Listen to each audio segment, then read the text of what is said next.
Fact number 1. పరీక్షలు ఎవరు కనుగొన్నారు అని ఇప్పుడైనా అనుకున్నారా? హెన్రీ ఫిషల్ అనే వ్యక్తి తొలిసారిగా పరీక్షలను కనిపెట్టాడు. Fact number 2. ఒక పెయింటింగ్ ఎంత ధరకు అమ్మబడిందో తెలిస్తే నమ్మలేరు. $46.5 మిలియన్. పిక్చర్ గురించి వెంటనే కానీ లైవ్ లో ఇదే చూడటం. Fact number 3. Red bull it gives you wings అని ట్యాగ్ లైన్ తెలుసు కదా. ఒక వ్యక్తి రెడ్ బుల్ తాగి తనకు వింగ్స్ రాలేదని కేసు వేశాడు. సినిమాలో లా కాకుండా నిజంగానే $13 మిలియన్ గెలుచుకున్నాడు. ఏం మాట్లాడుతున్నావురా, నరాలు కట్ అయిపోయింది. Fact number 4.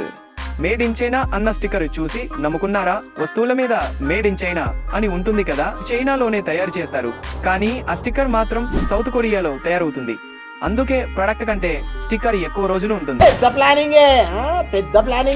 ఇలాంటి మరిన్ని అదిరిపోయే ఫ్యాక్ట్స్ కోసం వీడియోను లైక్ చేసి మా ఛానల్ ను సబ్స్క్రైబ్ చేయండి.